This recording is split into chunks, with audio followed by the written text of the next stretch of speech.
On an ordinary day, Earth was struck by a cosmic force.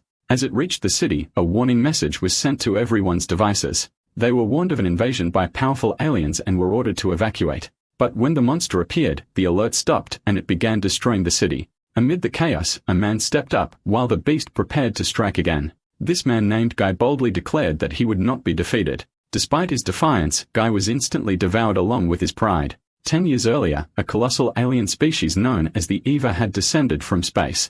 In mere moments, thousands of them invaded Earth. Humanity's weapons proved futile and extinction seemed inevitable. However, a mysterious cosmic substance called element was dispersed by the EVAs. It granted humanity alpha abilities that became their sole means of fighting back. Today, the elite Hachi Academy was established to train teens with powerful alpha abilities to become Earth's strongest defenders. Guy is also a student here. However, he is actually just working part-time here as a janitor. Suddenly, a student mocked Guy for lacking alpha abilities and threw trash at him to clean. In this world, people are ranked by alpha ability levels to ensure quick response to EVA threats. However, Guy never awakened alpha abilities and was labeled unranked. Even so, Guy picked up the trash. He then told the student to dispose of his own trash and that rank didn't matter. Though he had no intention of yielding to anyone, he was quickly beaten. The ranked student then warned Guy not to command someone like him. He also claimed to have educated Guy in middle school and now aimed to enforce alpha supremacy by force. But just as he summoned fire in his hand, the flame froze in place.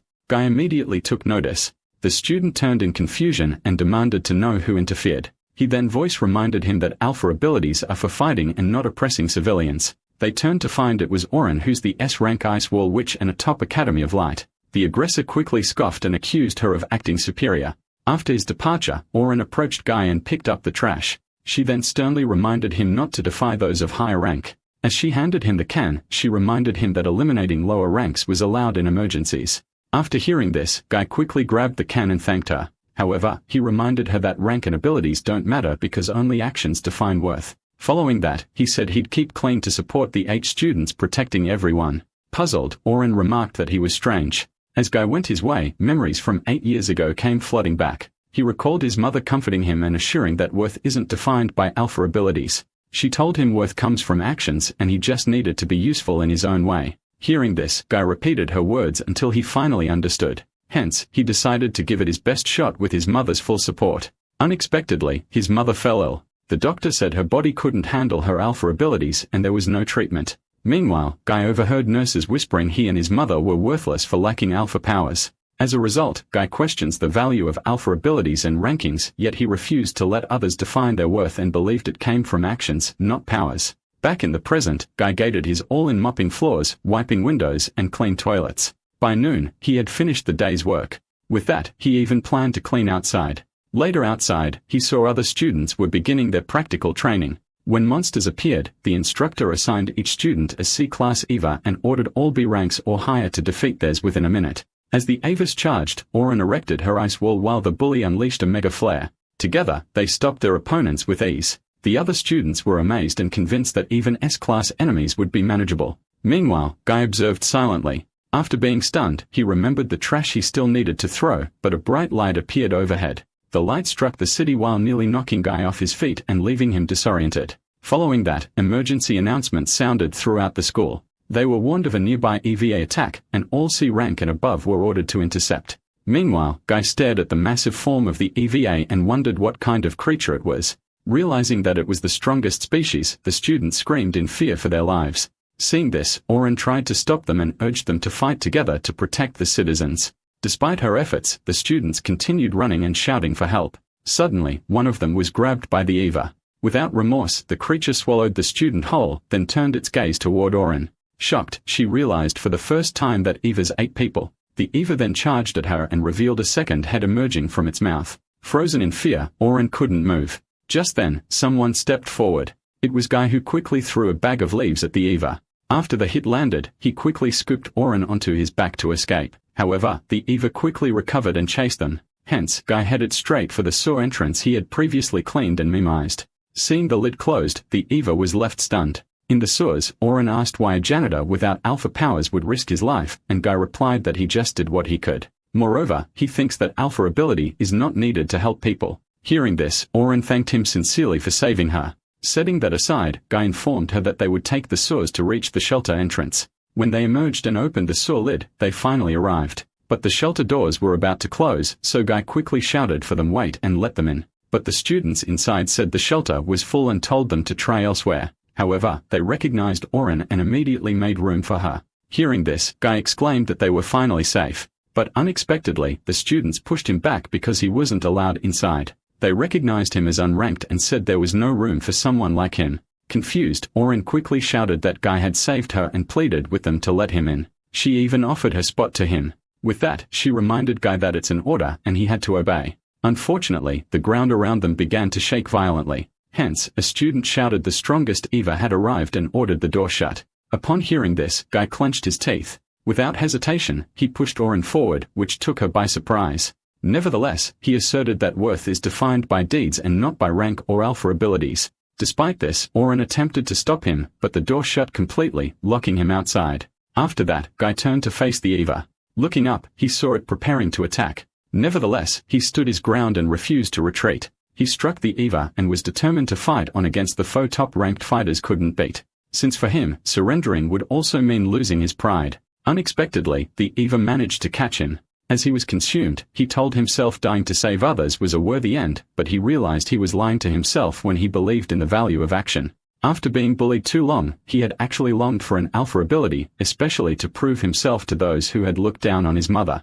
But now trapped within the Eva's body, he recognized that his dream was no longer possible, so he just quietly apologized to his mother. Suddenly, a prompt appeared before him. It stated that the activation condition for the alpha ability death had been met. While he's confused, the apex predator ability known as Black Hole was activated. A black hole then materialized and began consuming its target. As the process began, the EVA began to be confused. Not long after, holes started appearing throughout its body. At 20% consumption, the damage became severe. By the time it reached 40% and then 90%, the EVA was almost completely devoured. At 100% consumption, the black hole reconstructs and becomes a glowing green sphere. A large crack eventually formed on the surface of the sphere, which finally broke apart. From within, Guy's fully reconstructed body emerged. Confused, he tried to grasp what happened after being swallowed by the strongest Eva. As he also felt a strange hunger, the prompt confirmed he consumed the strongest Eva and asked if he wanted to use its alpha ability. After feeling hungry, Guy lost consciousness and collapsed to the ground. Shortly after, a black hole manifested in his hand. The nearby sphere was quickly absorbed and vanished from the surroundings. Moments later, Guy slowly opened his eyes upon hearing a voice demanding the return of its body. Confused, he began questioning the voice inside his head. But what appeared before him next was the image of the strongest Eva, which took him by surprise. The Eva then taunted him and demanded to have its body returned. Suddenly, Guy awoke from what seemed like a dream. As he regained his senses, he struggled to believe that he was still alive after being devoured by the strongest Eva. However, his attention was quickly drawn to his hand. At first, he mistook it for a bruise, but an unexpected spirit emerged from it. The spirit then demanded the return of its body. In response, Guy questioned who it was and the spirit scoffed at his ignorance. The spirit then pointed to its majestic horns and sharp fangs. Then he claims to be the king of Evas, but Guy remained skeptical because the spirit looked completely different. The spirit then insisted it was the same and pointed to the identical horn patterns. Guy saw the resemblance, but he still doubted, so the spirit tried to reveal its true name. But after thinking, he only realized that he couldn't remember it. Frustrated, Guy punched the spirit. He continued to strike it for being the strongest Eva. He also vows to avenge the lives of the students who died, but the spirit called him a fool and reminded him that he had consumed it. As proof, he pointed out that Guy's current body was formed from him. Seeing his confusion, the spirit explained it had devoured Guy. He was pulled inside, and now Guy carried his scent. The spirit also lamented its reduced form and being able to speak the language of inferior humans. Hearing this, Guy asked if his body was really created from the Eva's remains, to which the spirit repeatedly confirmed. However, Guy suddenly sensed someone approaching and quickly concealed the spirit. Soon after, he noticed papers falling on Orurin, who was obviously shocked, but her expression shifted to relief upon realizing that Guy was awake. At the same time, Guy recognized that she was from Haikai School and she promptly introduced herself. In response, Guy casually decided to call her by her name despite her status as a high ranker. Moving on, Orurin reminded him of his disobedience and mourned it wouldn't be tolerated, as protecting citizens was their duty. In response, Guy clarified that he only did what he could in that moment. Unexpectedly, the atmosphere in the room turned cold. He then noticed Orurin activating her ability and ordering him to tell the truth. She then asked how he survived and why the strongest Eva vanished a week ago. Shocked to learn that a week had passed, Guy asked if it had really been that long. Orurin then confirmed he'd been unconscious in the hospital for a week and showed him the current state of the world. The screen then displayed news of an ongoing investigation into the sudden disappearance of the strongest Eva, but radio interference during the Eva attack disabled all cameras, leaving no footage. However, eyewitnesses reported seeing a lone boy present at the scene, which surprised Guy. Even so, the reporter noted that the details remained unknown. After hearing this, Guy began to suspect that he was the mysterious boy in question. Orurin confirmed his suspicion and urged him to explain what happened. She stressed the importance of finding the strongest Eva, which still posed a threat to humanity. As an S-ring, she warned his answer might force her to act on duty. When asked for the truth, Guy admitted that he didn't remember much either. Still, he decided to tell her what he knew about the strongest Eva. But before he could, the spirit called him a fool for wanting to speak, and this hurt his head. Noticing his discomfort, Orurin asked if he was okay, and he replied it was just a headache. Meanwhile, the spirit warned that revealing he devoured the strongest Eva and was reborn from it would get him killed. Guy then hesitated. Hence, he feared the spirit might be right. However, lying didn't sit well with him. Despite the risk, he told Orurin he devoured the strongest Eva and showed the proof, which shocked the spirit. Upon hearing his confession, Orurin was visibly stunned. However, Orurin said nothing was there and asked what Guy was trying to do. At that moment, Guy realized she couldn't see the spirit or the mark on his hand. Meanwhile, Orurin began using her ability to make him answer seriously. However, another Eva appeared, and the spirit quickly sensed his presence. Still, Orurin pressed Guy for answers because humanity's survival depended on it. Suddenly, the spirit urged Guy to leave and promised to explain later when he hesitated. Before they could escape, the Eva finally appeared.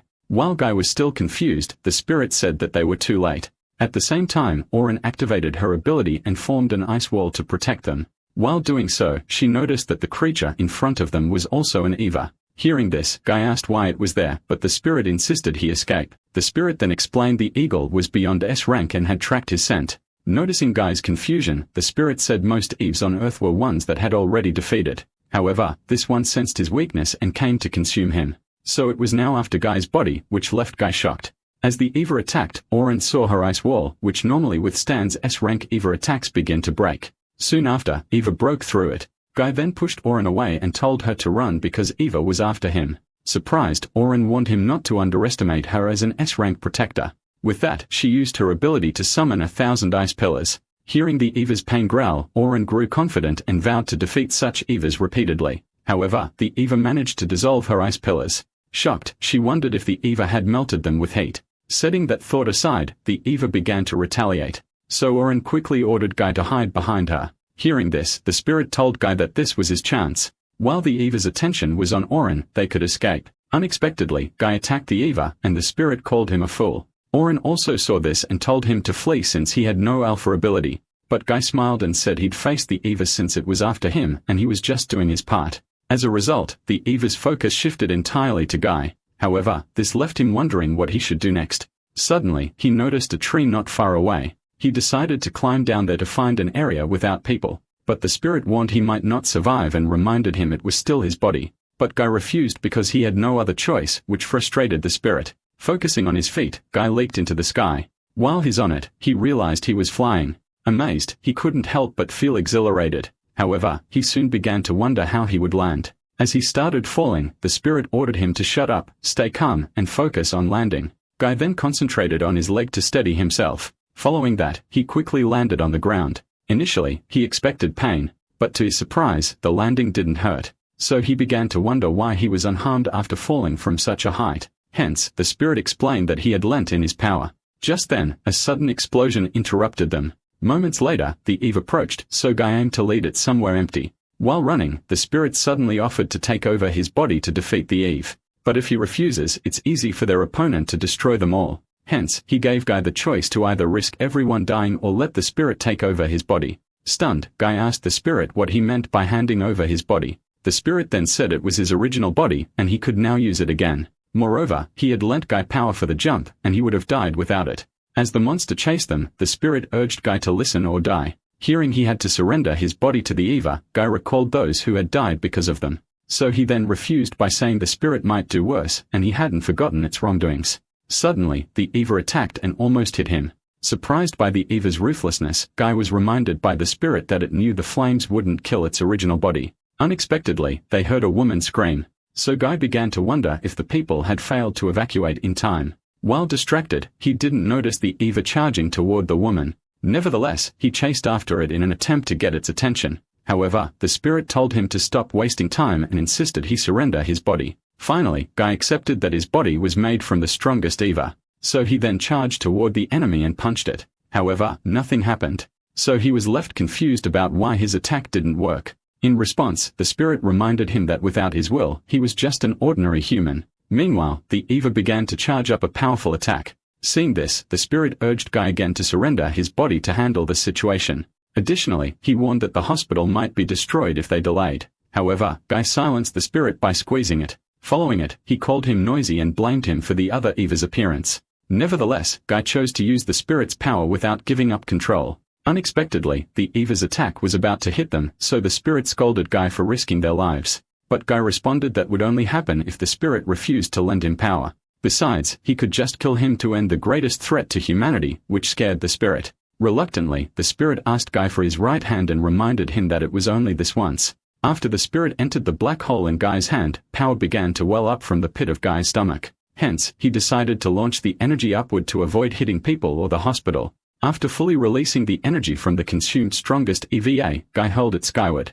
At the same time, the EVA launched its own attack downward. Their attacks collided and merged. However, the EVA persisted. So Guy was pushed back and asked the spirit if they were both going to die, but the spirit told him not to underestimate him. Suddenly, Guy's power surged again. As a result, the opponent panics. In the end, his energy overpowered the EVA. With that, he managed to hit its body. Seeing this, the woman nearby was left in awe. Soon after defeating the EVA, the limited release ended and Guy returned to normal. Despite that, he was amazed to defeat the EVA in one strike and thought the strongest EVA's power was truly remarkable. However, his vision began to blur and he passed out on the ground. But just in time, Orurin arrived and rushed over to him, but she stopped when she saw corpse of the EVA. She then wondered if it was the same EVA from before and what had happened. She then suspected Guy's involvement, but was confused since he had no alpha ability. Somewhere unknown, Guy woke up and wondered where he was as he noticed a pleasant scent. In response, a man greeted him and asked if he would like some tea. After receiving the tea, Guy began questioning the man's identity and the situation.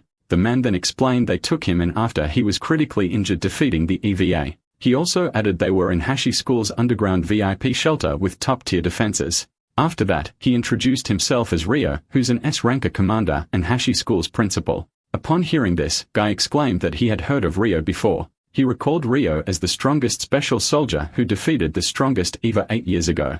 Rio then added that he was his boss at Hashi School and asked him not to be so casual. Upon hearing this, the spirit realized Rio was dangerous and decided to stay low since he had no chance against him now. Meanwhile, Guy began questioning why they were now in the underground facility, but his attention shifted when he noticed Orurin's presence. He immediately felt relieved that she was safe. Like him, Orurin responded that she was glad he was safe too. Soon, Guy spotted the girl attacked by the bird EVA earlier. The girl then introduced herself as Senri, who's an Arenka, and quickly thanked him for saving her. Hearing this, Guy realized she had been at the hospital and was also a Hash School student, but this made him wonder what kind of group he had joined since everyone else was a top ranker. In response, Rio offered to explain everything and invited him to try his homemade snacks, but Guy thought the cute cookies didn't suit Rio's serious look. Nevertheless, he started eating while Rio got straight to the point. Rio then asked if Guy had absorbed the strongest EVA's elements, which made him spit out his drink. He then immediately asked how Rio knew that and speculated that Orurin might have told them.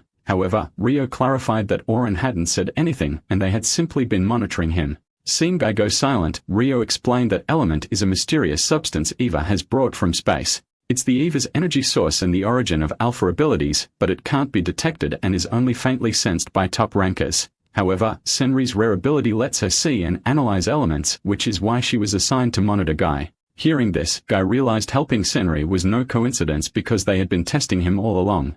Rio also added that the strongest EVA appeared alone in Tokyo 8 years ago and caused massive destruction. It was considered a threat equal to a nuclear warhead, and the recent eagle was mistaken for the same species. Suddenly, Rio moved behind Guy with his sword on his neck. He then declared they must eliminate the threat since it is his duty as the top S ranker. But Guy was startled by this as Rio had just been sitting nearby. Nevertheless, Ryo regretted missing the last attack, so he vows to personally destroy the strongest EVA. With a sword to his neck, Guy grew nervous. But Orurin stepped in, stating that if a second strongest EVA had appeared, a third or fourth might follow. That's why making Guy an ally was humanity's best hope, as he could use the strongest EVA's power. Hearing this, Guy was moved by her words. Ryo then lowered his sword and agreed. He said the strongest EVA might best fight itself, but giving such power to a 15-year-old was risky, so they had to assess him first. Hence, Ryo asked Senri to observe Guy. In response, Senri cheerfully agreed. She then walked over and grabbed Guy's hand. Surprised, Guy asked what she was doing. Senri then excitedly said she found a tiny strongest EVA inside him and that its element level had dropped to 0 from yesterday. But the spirit watching this muttered about how creepy she seemed. Curious about how things ended up this way, Senri decided to continue observing him. She then removed her eye patch, which revealed her unique other eye. As she looked into Guy, she remarked that humans are like universes. So she wondered what kind of universe she would see inside him. With that, she proceeded to use her celestial observation. Immediately, she was transported to another space where she finally saw inside Guy. The black space represented his body, and the twinkling stars were the elements within him. She then recalled they said he had no alpha ability, but he did have elements, though much fewer than others. Suddenly, she noticed the elements moving. As she observed closer, she realized they were being sucked inward. Witnessing this, she concluded that Guy's alpha ability is a black hole. Suddenly, she also began to be pulled in and tried to escape. However, she could not get away. Hence, she screamed as she was dragged deeper. Afterwards, she was sent to another place and wondered if she had escaped. But she screamed again after sensing the black hole's pull and doubting anything could survive it. Realizing this alpha ability exceeded human limits, she decided to uncover its true nature. With that, she dove further in. There, she noticed a black sphere and wondered what it was. Upon closer inspection, she suspected it was the strongest EVA. The strongest EVA immediately responded to her, surprising her, but it continued planning to devour her. Panicked, she quickly cancelled her celestial observation and opened her eyes. Back in reality, she could not believe she was alive. Hearing her screams, Orurin checked on her. Meanwhile, Guy wondered if it was over. Ryo then gave Senri tea to calm her, though Orurin said water was better. After drinking, Senri finally caught her breath. Ryo then asked about the observation results. Senri revealed that Guy's alpha ability is a black hole. She explained he was absorbing his own elements, and this confirmed he had devoured the strongest EVA. She was also pulled into his black hole where she saw the strongest EVA imprisoned. Hearing this, Ryo asked about the condition of the strongest EVA. Nervously, Senri replied that it had attacked her. Ryo then quickly placed his sword on Guy's neck. Seeing this, Orurin questioned his action. Ryo then explained that what Senri saw reflects Guy's alpha ability and condition. But if the EVA inside him attacks, it could endanger humanity, so they must act first. The spirit then warned Guy that Ryo planned to kill them and offered its power to fight back. Hearing this, Senri warned Ryo that the spirit offered its power to kill them and this tiny strongest EVA might be its soul. Since when Guy absorbed the strongest EVA, its body was pulled into the black hole while its soul was sealed outside. Ryo then warned that even sealed, the strongest EVA grows more dangerous if the spirit tempts Guy to use its power. Hence, a nuclear warhead tempted by a spirit must not exist. Suddenly, Guy grabbed Ryo's sword and declared he had always lived without an alpha ability. With that, he knew exactly what to do and would not be tempted by such power. But Ryo thought there was no guarantee and swung the sword at Guy. After Guy was hit, the spirit grew angry that his body was hurt. As a result, his power overflows through Guy's body. Senri then quickly told Ryo that S+ rank EVA or higher level elements were swelling up from Guy's body. With that, Ryo concluded Guy was now the strongest EVA and ordered his elimination. Meanwhile, Senri noticed the strongest EVA's star elements were rising fast and might soon break free. However, Ryo assured her not to worry because everything was under his control. With his sword in hand, he leaped into the air to strike Guy down before it was too late. As he swung, the impact triggered a powerful explosion. Seeing this, Senri was amazed by the sword strike powered by star element energy, but she also worried for Guy. Meanwhile, Ryo seemed to notice something unusual. After the smoke dissipated, Guy was still standing and continued to release immense power. Seeing this aura, Ryo was shocked by the sheer star element aura around Guy, visible even without the ability to sense it. Despite this, he rushed forward and struck again. His plan was to overwhelm Guy with superior quantity and quality of attacks. However, he suddenly stopped. He noticed that his sword failed to penetrate Guy, leaving him stunned. Meanwhile, Orurin considered stepping in to support Ryo after seeing Guy completely unscathed. But then she remembered the scared look Guy had, which made her hesitate. Meanwhile, Guy raised his right hand and the spirit began to emerge from the black hole. He teasingly asked Rio if he was truly humanity's strongest. Rio then simply smirked and stepped back. Raising his sword, he declared that he would now go all out. In response, his sword became enveloped in smoke and grew even more powerful. Seeing this, the spirit remarked that things were starting to get interesting. However, Senri sensed danger as the surrounding star element was pulled into Rio's sword. With that, the star element energies of both Rio and Guy began to face off. Alarmed, Orurin shouted at Guy to wake up and reminded him of his own words about not being swayed. But Guy remained under its control, and the strongest Eva began to release itself fully. Before going all out, it decided to toy with Rio first. In response, Rio raised his sword to block the incoming attack. The collision between their star elements caused a violent clash. Witnessing this, Orurin quickly erected an ice barrier to protect themselves. Unexpectedly, Rio's sword was suddenly cut, leaving him stunned. The strongest Eva then laughed and remarked that the battle had been fun before attempting to devour Rio. Seeing this, Orurin and Senri screamed Rio's name in shock. But when the smoke cleared, Rio was still standing completely unharmed. On the other hand, the strongest Eva was confused as everything around him turned dark. Unknown to him, Guy had redirected his attack toward the ceiling instead. Seeing Guy awake again, Rio asked him whether he was the strongest Eva or still Guy. In response, Guy firmly stated that he would never be swayed by something like the strongest Eva. He then said he was still himself and that Rio knocking him out delayed his return to control. Hearing this, Rio was left speechless. After that, Guy grabbed the strongest Eva. He then scolded it for attacking again. Additionally, he warned it that he would devour it once more if it tried anything. When the spirit looked into Guy's black hole-like eyes, it became afraid. There, he remembered the trauma from being devoured before. How to fear, it quickly agreed to return and begged Guy not to do such terrible things again. Once the spirit returned, Guy admitted he didn't know how to use the black hole ability, but was relieved it left on its own. Meanwhile, Senri announced that Guy's star element dropped to 0, so he's unranked again. Hearing this, Rio laughed and said that it was splendid. He noted that Guy sealed the strongest Eva back inside him and unleashed power without harming anyone. Because of that, Rio approved Guy's special enrollment into Hashi School. However, Guy was confused about what passing in special enrollment meant. Rio explained they had been testing him as humans needed a power to match the strongest Eva if it returned. But that power needed control, so they tested if Guy could dominate the strongest Eva. After hearing this, Guy realized he was tested all along and was now enrolled despite having no abilities. So he wondered if Rio would test him again, prompting Rio to ask if he was unhappy. But Guy raised his fist and said no. He then declared he would do everything so he would join Hatsei and fight for everyone. He added that ability or not, he'd help however he could and use any power he gained to contribute. Hearing this, Rio was impressed and warmly welcomed his enrollment. Changing the topic, Rio asked Guy to show him his wounds so he could treat it. However, he suddenly paused. He saw that the wound was already healing. Realizing this, Rio understood that a body made from the strongest Eva's flesh was truly dangerous. With that in mind, he called Orurin to assign Guy to her class and to take care of him. In response, Orurin accepted the task. After that, Rio also asked Senri to transfer to the same class as Guy in order to observe him. Hearing she'd observed the strongest Eva, Senri grew excited despite her earlier shock. Witnessing her reaction, the spirit muttered that this girl was seriously scary. Seeing this, Rio commented that things were about to get interesting, and Orurin agreed. He then took out his flask and offered her some tea, which she politely refused. Regardless, he drank it himself. Moving on, Rio reminded Orurin to eliminate Guy and the strongest Eva if he ever went berserk. Seeing her surprise, he explained he handled it himself at present, but she must act if he's away handling high-level Evas. But Orurin remembered her experience and felt powerless against the strongest Eva. Rio acknowledged that he knew her ice wall had been broken by it. But with her ice star ability called Europa, she should be able to stop Guy before the strongest Eva is released. He also mentioned that he believed she could have acted earlier, which left her embarrassed. With that, Rio reminded her it was her duty as one of the 10S rankers and can't refuse.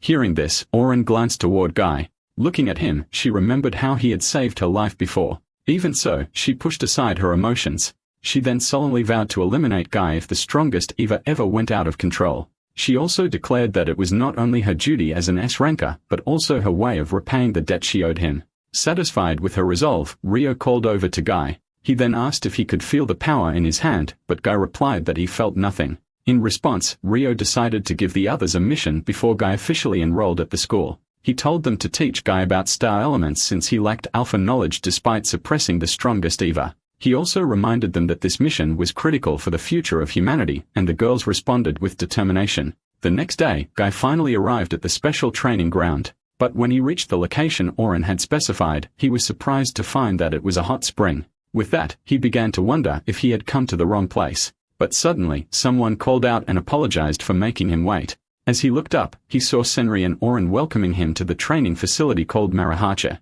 But he was surprised they'd finished bathing and wondered what happened with training. In response, Orurin clarified it was part of training and not just relaxing, though he couldn't help but think she looked like she was glowing. Setting that aside, he noticed something.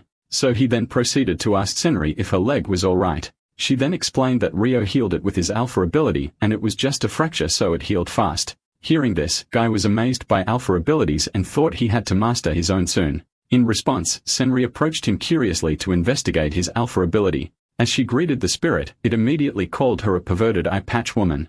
After it went into hiding. Despite that, Senri said she was more interested in the hole in Guy's hand this time. She then asked him not to move so she could examine it, which made Guy slightly wary. Ignoring his hesitation, she touched the black hole and grew visibly excited. After it went in, Guy quickly told her to stop because it tickled. Still excited, Senri told Orurin she fit 2 fingers and urged her to try, but Guy told him to stop treating him like a toy. Regardless, Senri began contemplating inserting more fingers and this made him more furious. Just then, the spirit inside the hole bit her fingers in protest. Furious, it told her not to do such things in its home. Even so, Senri looked pleased and confirmed part of her hypothesis. She then asked if he felt anything when she put her fingers and he said it just tickled. Hearing this, Senri declared that if he couldn't feel anything else, he wouldn't be able to use his ability. Surprised, Guy quickly asked what she meant while the spirit grinned beside him. Senri said she released star elements into his hand, but he couldn't feel them just as Ryo had warned. Hearing this, Guy finally asked what star elements were and how they differed from alpha abilities. Orurin explained that star elements are the essential fuel required to activate alpha abilities. They are cosmic matter brought by the EVAs, now widespread on Earth and abundant in living beings. So people naturally absorb star elements through breathing and eating while also emitting small amounts constantly. But the main issue for Guy is that he can't sense star elements, so he can't use his ability. Realizing this, Guy understood that he was in a difficult position. Still, he stayed positive and chose to trust Orurin and Senri, which pleased them both. With that, they began his star element training using hot spring water. After it, Senri asked Orurin to assess it. In response, Orurin began using her ability and infused a large amount of star elements into it. As a result, the water became noticeably concentrated, but this puzzled Guy. Orurin then explained that the enhanced spring water could help him sense star elements once he drank it. Senri also urged Guy to drink Orurin's spring water, prompting Orurin to stop her from saying it weirdly. With that, Senri explained that the hot springs already contained star elements and they had simply increased the concentration for better effect. Feeling hopeful, Guy expressed his gratitude and prepared to drink the water. However, Orurin and Senri's expressions look weird. As soon as he drank, he dropped the ladle and felt a burning sensation in his throat. Senri then revealed that she had forgotten to mention something. She clarified that highly concentrated star elements can be toxic to individuals. This startled Guy, who believed that information should have been given to him first, but she reminded him that is transferring to Hash tomorrow, so he must complete the hot spring training like all other students to increase their capacity. Though caught off guard, Guy accepted the situation. He declared his resolve to overcome the challenge and do his best to contribute once he joins Hatch. Hearing this, the 2 girls showed their support and encouragement. After enduring the burning sensation, a surge of power erupted from within Guy's body. Noticing this, he began to feel an overwhelming energy flowing through each of his veins. With this in mind, he began to speculate that these are the star elements. Witnessing this, the girls confirmed it and congratulated him. After a while, Guy began to notice his surroundings more clearly. He wondered if there had always been this much star element. For the first time, he could sense star elements in hot spring water and trees. Orurin explained that nature is rich in star elements, which is why this place was chosen as HA's special training ground. However, Guy noticed the sensation of the star elements suddenly disappearing. Senri then replied that the outcome was expected, leaving him more confused. She then explained that her celestial observation showed his alpha ability absorbing star elements into a black hole inside him. Seeing his confusion, she likened it to pouring water into a leaky bucket where nothing stays in. Hearing this, Guy asked if it meant he would never be able to use his alpha abilities, but the question left both girls silent for a moment. Suddenly, Orurin had an idea. She suggested entering the star element-rich spring because a full body contact might trigger something. Senri also agreed that it was a good idea, but this made Guy question whether they were taking his training seriously. They then reassured him that thinking for himself was part of the training and would help him face star elements more directly. But Guy was still skeptical. Later in the water, he still wondered if this was real training or just an excuse to bathe.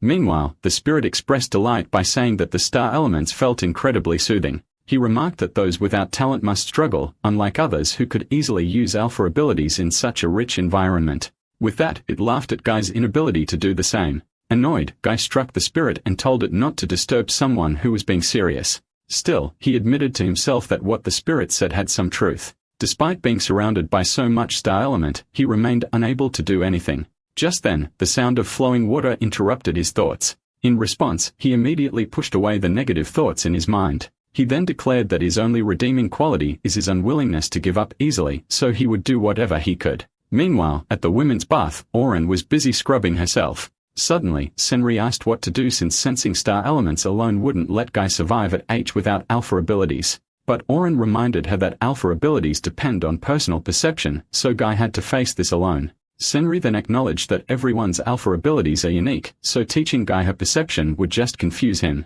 With that, Orurin encouraged her to trust that Guy would eventually figure it out. Meanwhile, Guy realized his strategy of drinking lots of spring water failed because star elements didn't build up in him. On top of that, he started to feel dizzy since he was not good with hot water. Suddenly, he noticed something. He scooped water and realized that less star elements remain now. Surprised, he realized that the black hole within him was actively absorbing the star elements. Hence, this made him question why his own ability was uncontrollable. But suddenly, a system window appeared showing star elements exceeding the amount to seal the strongest EVA. This confused him, but it made him wonder if this was the same system from the bird seal incident. The window then asked if he wanted to use the newly available star element jet. In response, he selected yes. As a result, the girls on the other side of the bath felt the ground shake. While Orurin wondered what was going on, Senri asked her to look up. They saw a beam of light coming from the direction of the men's bath. Alarmed, they immediately ran over. Upon arriving, they called out to Guy and asked if he was all right. Seeing them, he quickly apologized for startling them. He then explained that a window had suddenly appeared, allowing him to activate an alpha ability. As he nervously laughed, the girls were confused by what he meant. The next day after leaving home, Guy felt excited and looked forward to his time at high school. Suddenly, someone greeted him, which caught him off guard. He then saw Senri and Orurin, who said his uniform suited him, so greeted them. Unexpectedly, Senri suddenly remarked he looked scrawny without clothes yesterday, which embarrassed him. Still, she didn't forget to check on the grinning spirit. Putting that aside, she asked if he could now use jet at will after what had happened. The day before, he had been practicing using jet, but it kept hitting the spirit, which made it furious. Guy then denied it, leading Senri to comment on how strange and mysterious his alpha ability seemed. He then said that the window noted excess star elements, so maybe none remained to release. Hearing this, Orurin guessed his ability might absorb star elements nearby even from the women's bath. Because of that, they were unable to do their own training to accumulate star element. Guy then apologized, but Orurin said she was joking, which surprised him while she wondered what he thought of her. Letting it go, she stressed it was still good. He could sense star elements and use his alpha ability even if limited. With that, she encouraged him to continue getting stronger at high school. Hearing this, he vowed and exclaimed that he looked forward to working with them. But his response made Orurin wonder what had gotten into him. He then explained he just wanted to do things right, especially since she had helped him during training. Impressed, she commented that he was already starting to act like a student. Changing the subject, Guy asked them to go on ahead because he had somewhere to stop by. But this confused Orurin, who reminded him that he might end up being late, but he replied confident that he would make it in time. Upon hearing this, Orurin retracted her earlier comment, while Senri said that was typical Guy behavior. At the 8th City Hospital, Guy sat quietly beside his mother. He began expressing his apologies for not being able to visit the past week. Although she remained unresponsive, he proudly showed her his high school uniform and his admission. He also said he'd started using his alpha ability a little and wanted to help others. Despite receiving no reply from her, he reassured her that he would come again. After saying this, he finally left the room. Once he had gone, the room fell into silence. However, the spirit briefly sensed something unusual, but dismissed it as imagination. Afterwards, Guy rushed after realizing he was late and that high school had moved to a new building. Arriving at the entrance, he doubted if it was right, but knew he'd likely be late. Unexpectedly, he collided with someone, so he immediately offered an apology. But the person actually turned out to be the school bully. The bully then demanded why Guy wore the high school uniform, recognizing him as Hisha. Guy became concerned upon noticing his bandages, but this remark only agitated Hisha. He accused Guy of mocking him and insisted he didn't need pity. Guy then quickly apologized, but he clarified he wasn't mocking him and was grateful for Hisha's role in fighting the strongest EVA. Hearing about the strongest EVA, Hisha was reminded of the day they planned to exterminate it. He led them in an effort to defeat it and earn recognition, but instead, they had been completely wiped out. While Hisha was still reminiscing, Guy extended his hand. He shared he'd be transferring to Hecha too and hoped they'd one day fight Evas together, but Hisha slapped his hand away. He activated his ability, declaring they'd never be comrades and everyone was mocking him. Hence, he intended to burn Guy along with his uniform. Surprised by this, Guy focused his attention on Hisha. Meanwhile, other students noticed the fight starting. Orurin then quickly used her authority to push through the crowd. When she finally made it to the front, she was shocked to see Hisha attacking with fire. Upon spotting Guy, she immediately questioned what he was doing on his first day, but her mouth was suddenly shut. Beside her, Senri asked her to wait for a moment. Senri then apologized and suggested they observe the interesting fight first. As they watched, Orurin noted Hisha was in a rank with combat experience, but Senri stayed unfazed. She stated that Guy would have to prove his strength eventually to attend Hashi school. Still, Orurin couldn't hide her concern for Guy. On the battlefield, Hisha's flames relentlessly chased after Guy, who skillfully dodged each attack. Hisha then mocked him for running and continued hurling fireballs in his direction. As Guy fled, he realized he wouldn't last long since the jet had not responded. Now he was unsure of what to do next. In desperation, he looked down and noticed the hole on his hand. At the same time, Hisha began calling him nimble for being powerless. He then unleashed a powerful mega flare to reduce him to ashes. Reacting quickly, Guy tried to absorb the flames using the black hole. The spirit then instinctively dodged after nearly getting caught. Despite the danger, Guy remained focused on drawing in the flames. However, Hisha's attack struck him directly and his clothes caught fire. From the crowd, Orurin shouted his name in alarm. Meanwhile, other students grew more excited and encouraged Guy to keep fighting. With that, Guy began to wonder why the hole had failed to absorb the flames. Spirit then scolded him for hurting him, but Guy explained that he thought the hole would absorb the star elements. However, the spirit explained that Hisha used star elements as fuel, but the flames weren't made of them. Realizing this, the spirit said Guy couldn't rely on alpha abilities forever or waste countless chances. Hence, he offered to lend Guy his power and to think of it as his own alpha ability. With that, he encouraged Guy to burn everything down because burning humans felt satisfying. Just then, Hisha approached and mocked Guy for still being alive. As Guy appeared trapped, Hisha moved in to finish him off by burning him directly. But this made Guy amused by how badly Hisha wanted to incinerate him. Thinking it was too much, Guy grabbed Hisha's arm. He then declared that in the end, fights are won through sheer determination.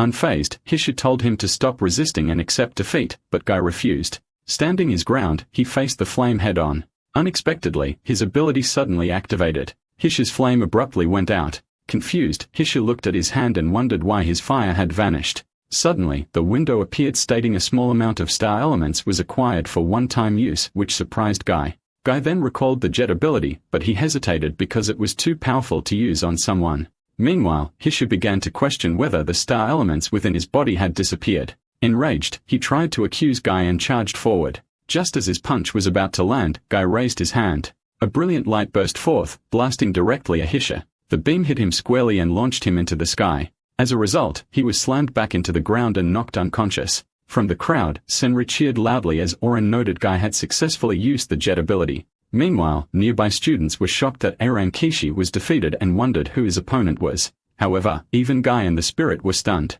With that, Guy questioned why jet activated on its own without his command. At Hash's temporary building, the teacher announced a transfer student. So Guy was hurriedly asked to introduce himself.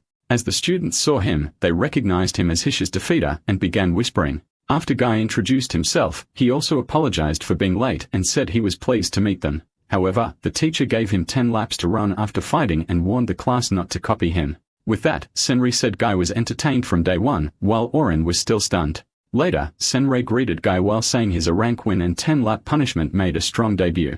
But Guy clarified that after the fight, he was actually called to the principal's office. There, Reo lectured him, which is why he arrived near noon. However, Orurin felt he was lucky not to be expelled for fighting on his first day. With that, she declared she'd watch him closely and freeze him if he caused trouble again. Hearing this, Guy quickly apologized. Changing the topic, Senri said his jet ability was amazing and made her heart skip a beat. She concluded that his alpha ability seemed to have two parts. His first is black hole, which absorbs star elements, and the second is jet, which releases them. She also said real black holes absorb matter and release energy jets, so his ability might be based on that. But Guy was troubled as his alpha ability activated on his own. Suddenly, a man wiping his hand approached Guy and asked if he used to clean the school. Guy confirmed it and asked how the man knew, while also wondering why he kept wiping his hand. The man replied that it's because he admired his hard work cleaning. Embarrassed but grateful, Guy thanked him for noticing. After wiping his hand, the man extended it to Guy and introduced himself as Connor, AB rank. In return, Guy introduced himself and emphasized that he didn't have a rank. However, Connor was surprised Guy had no rank despite his strong ability and assumed he'd be ranked soon. Suddenly, Connor was grabbed by the head. He turned and saw Hisha mocking them for a low ranker and unranked acting like friends. Holding Connor, Hisha sneered and asked when Hatshake became a hangout for low-rank trash. But someone suddenly called Hisha lame, so he turned to confront the voice. However, he was hit by a green bolt of energy, which sent him flying through the air and crashing into a window. Shocked, Guy wondered what had just happened. A student stepped forward and called Hisha a hypocrite for losing to an unranked and bullying a low ranker. After calling him a weakling, he accused him of causing Class 1's attack on the strongest EVA that led to their destruction. On top of that, Hisha had been fighting again that very morning. Because of all this, the student declared he was stripping Hisha of his rank. Hearing this, Hisha asked why a second-year S ranker, especially like Ida, was here. In response, Ida kicked him and explained that he was there because the first years were pathetically weak. So babysitting them even under the principal's orders was lame to him. Ida then revealed that while S-rankers hunted Eve, Hisha urged Class 1 to fight strongest Eves, causing their destruction and leaving only weak students. With that, he saw no future for humanity if this was the best they had. But this statement shocked both Guy and Connor. Suddenly, Ida announced a selection exam for all first-year students. Clearly surprised, the students reacted together. Ida further explained they must each hunt 5 A-class or higher Eves, but anyone who failed to meet the quota would have their rank stripped and be expelled. But the class protested as most would-be rankers in hunting 5 stronger A-class Evas seemed impossible. But I did dismiss their concerns and call them lame for staying weak. Changing the topic, he pointed directly at Guy. He said he'd heard the principal approve Guy's transfer, but didn't accept it himself. With that, he accused Guy of suspicion for being at the site where the strongest Eva vanished. On a road, the students could be seen running. Among them was Guy, who exclaimed that he had been running all morning. To his surprise, Senri was casually cheering him on, but she also remarked how hard it was running to the exam site for nearly 3 hours. Hearing this, a guy pointed out that the area was supposed to be a town, but he noticed it was completely run down and deserted. Orurin then explained that they were already outside the defense perimeter. Due to EVA invasions, people now lived only in major cities and nearby farms. With EVAs on land, sea, and air, travel stopped and star elements disrupted communication, which isolated each city. Kai then said all humans awakened alpha abilities and fought back, but Senri said it was propaganda only high rankers knew was false. Suddenly, Ida shouted at them for dawdling. He announced the exam venue was in sight and ordered them to sprint or face expulsion. Exhausted, Connor and the others responded with a yes. Meanwhile, Guy kept staring at Ida. He recalled accusing him of being linked to the strongest Eva's disappearance and not recognizing his transfer. Though nothing unusual had happened since, Guy worried he might be killed if the truth ever came out. As he pondered this, he realized that Orurin and Senri were already ahead of him. Later, after arriving, Guy was all exhausted. Looking around, he commented that the area just looked like a normal forest. Still trying to catch his breath, he was suddenly called by Orurin. She praised him for keeping up despite their daily training. In response, he explained that he trained hard to keep up in stamina since he lacked an alpha ability. Hearing this, she thought that it was admirable. However, Ida called everyone to explain the exam, so Guy muttered in disbelief that it was starting so soon. Regardless, Ida explained they must enter the mountain and hunt 5 A-class Evas each. He also warned them that the mountain was full of A-class Evas and failure meant losing rank and expulsion. But one student protested that most of them would just be rank, and A-class Evas were far stronger. But Ida simply called the student lame and used his ability to swiftly snatch the student's badge. While the students stood in confusion, he finally realized Ida had destroyed his badge and expelled him. Witnessing this, Guy was stunned after not seeing when Ida took the badge due to his speed. Regardless, Ida asked them if they expected weaker Evas to appear just to match their rank and if they'd learned from the strongest Eva's recent attack. While Guy listened, the spirit was pleased that Ida recognized his true power.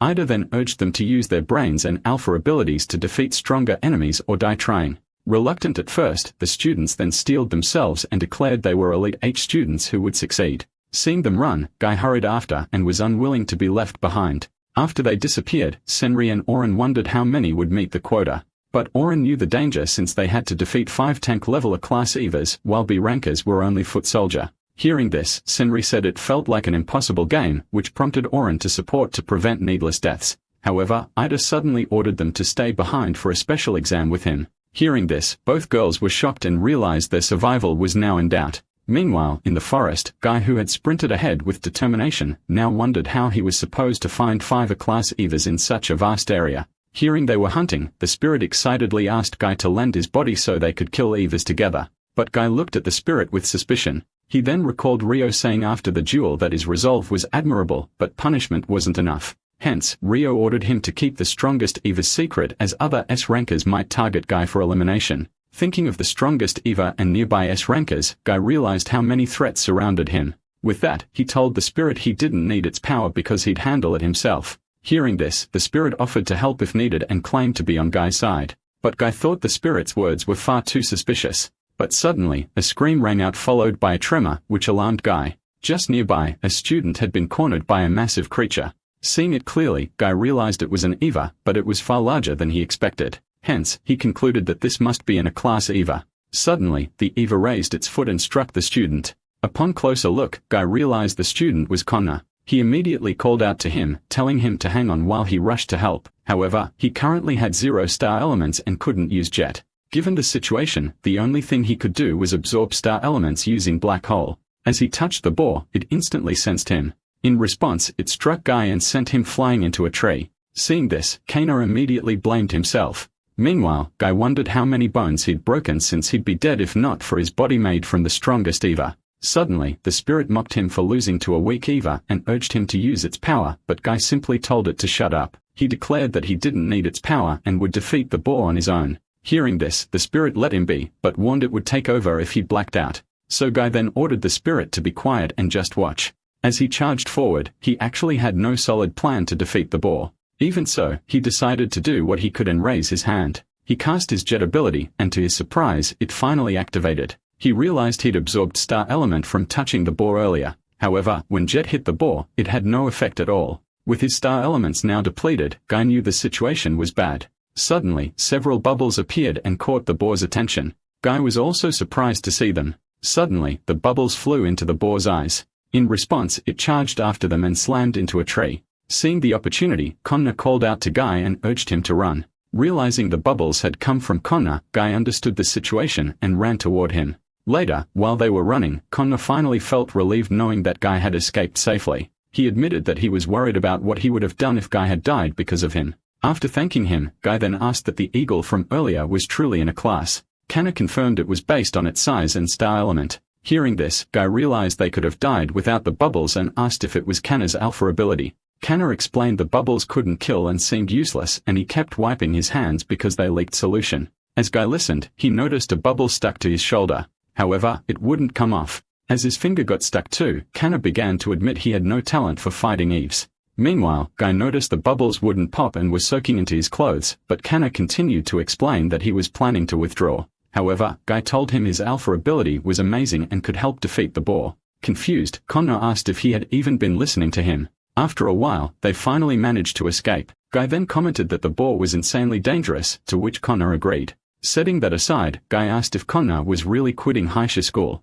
Connor confirmed it because he had no talent. Confused, Guy said Connor got into the school because he was amazing. But Connor showed his hand and said his ability only made sticky bubbles with no combat use. He added that at Heisei, only high destruction abilities like Orin's or his's were valued. Because of this, his classmates often mocked his weak alpha ability. However, Connor stopped when he noticed Guy playing with the sand. Guy then explained that he was testing how incredible the bubbles actually were.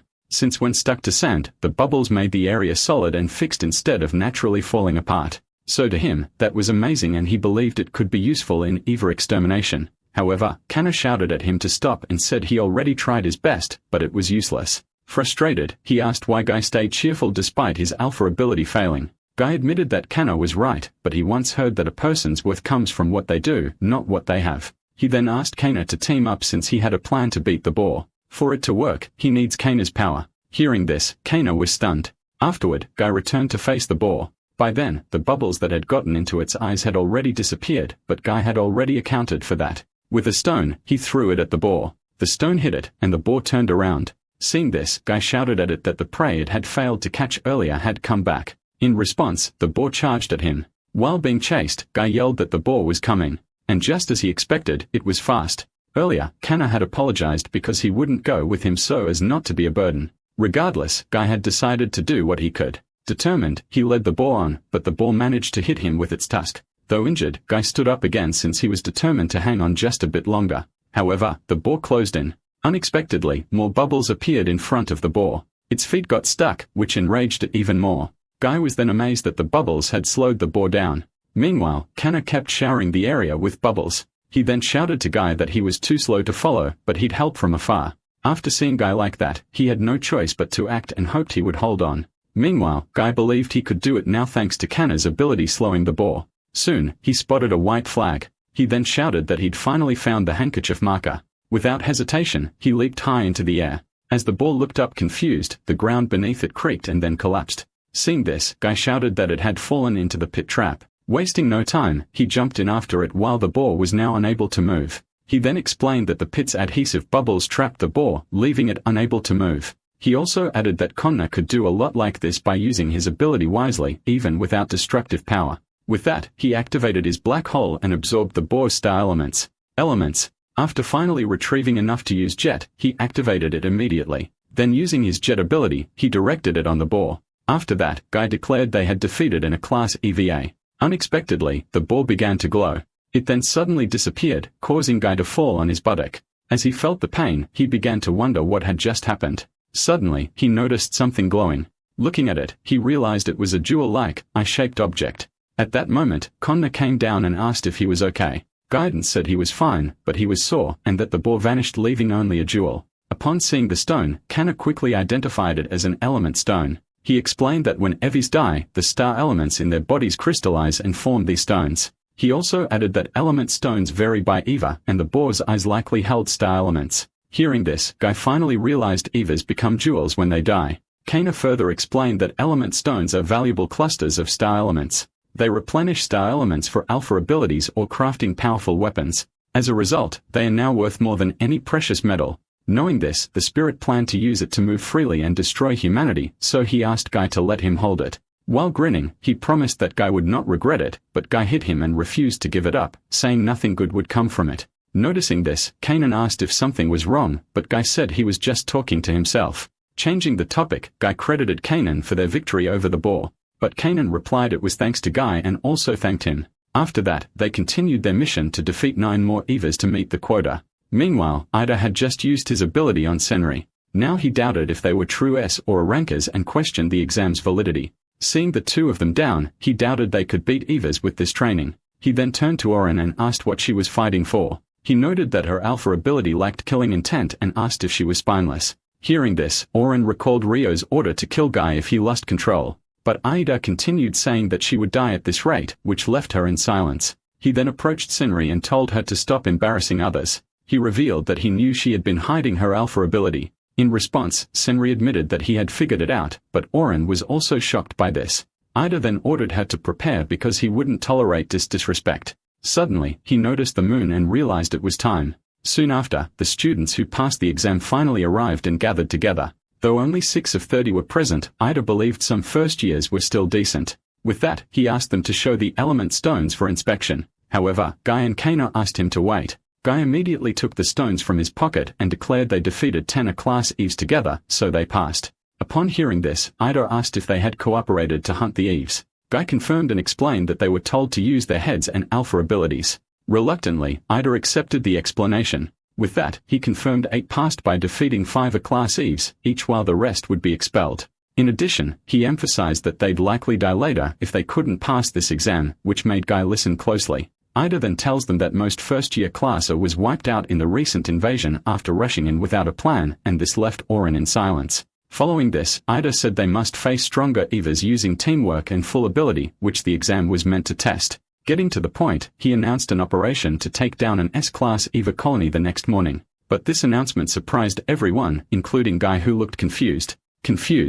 Ida then explained that Eves were reshaping Earth and multiplying fast, causing civilian deaths, so the colony had to be destroyed urgently. With that, the exam was meant to select participants for the operation, and all who passed would join. Additionally, Orurin and Senri would join despite their issues as high rankers with duties. Hearing this, Senri concluded they were doomed once they faced an S-class EVA Colony. Regardless, Ida announced the operation for next morning and said he'd fetch the dropouts while others rested. After that, he saw Guy and Kanna talking. Looking at Guy, he actually had not expected him to pass. Still, he vowed to use all means and deal with Guy if his true nature surfaced. Inside the bus, Guy couldn't stop thinking they'd reached the EVA Colony by morning if he stayed. As he looked around, he saw Orurin and Senri, who had already fallen asleep from exhaustion. Setting that aside, he wondered why they were suppressing a colony just a month after the strongest EVA's attack. Just recently, he had been powerless and couldn't even attend school. But now he has friends. Still, this EVA nest colony seemed extremely dangerous.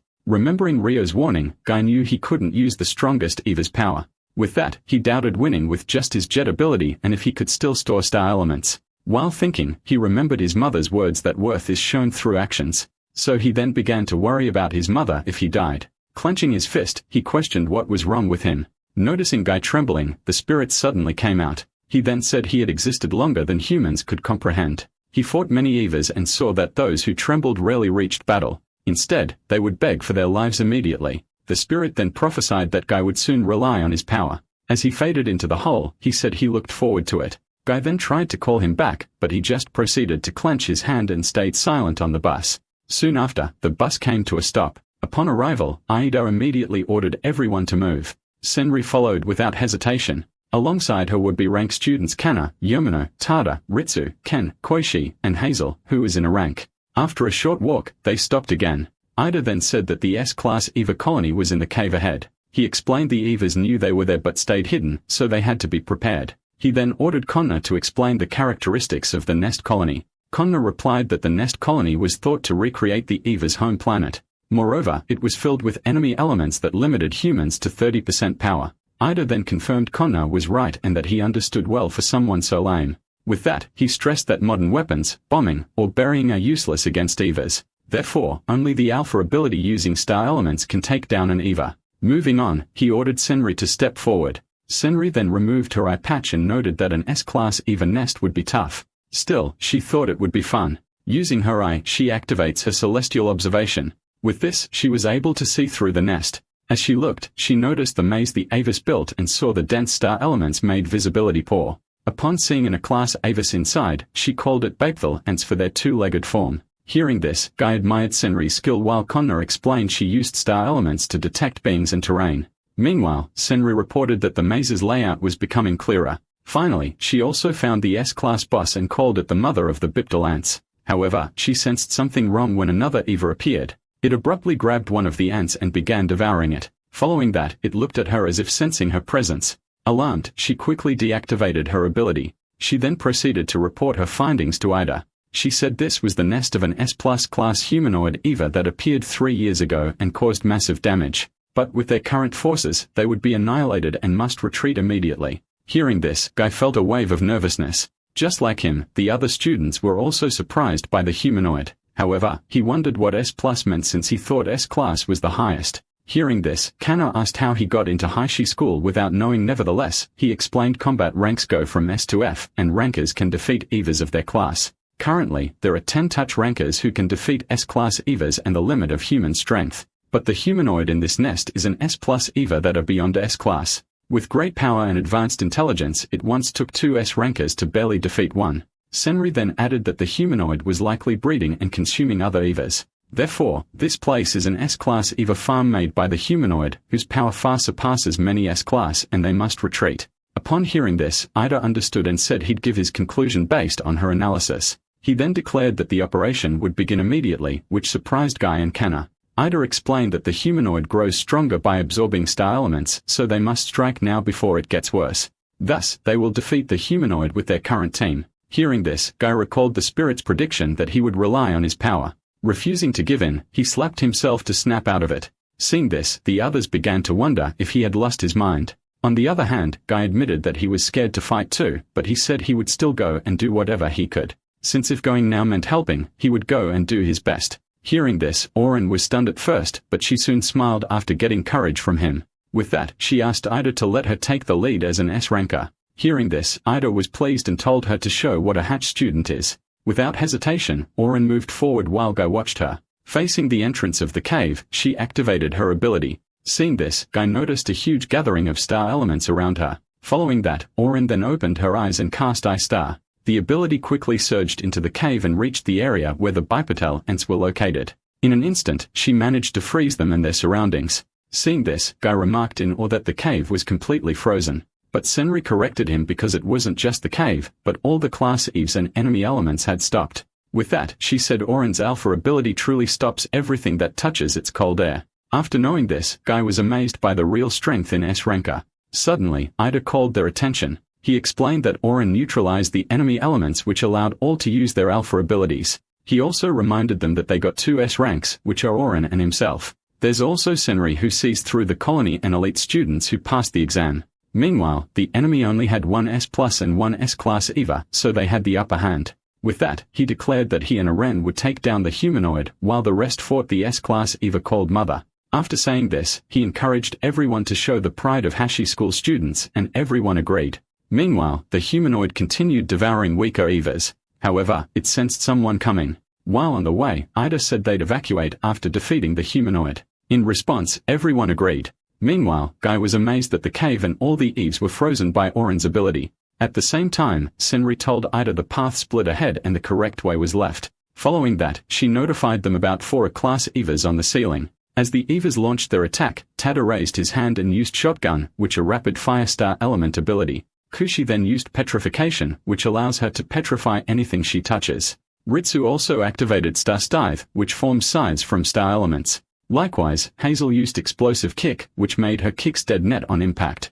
Meanwhile, Yomino used Water Prison to trap enemies in star element water, while Ken unleashed a rock cannon that hardened his body like stone. Seeing them, Guy was impressed by how quickly the team defeated the A-class EVAs. Hence, he felt the urge to improve too, but still wondered how to store star elements. Suddenly, Ida told them to handle the remaining Eves while he and Orurin saved energy for the humanoid. However, Ida suspected something was wrong due to the large number of A-class Eves. He then asked Orurin if she eliminated the A-class of As, and she confirmed. Senri also backed her up after confirming it via celestial observation.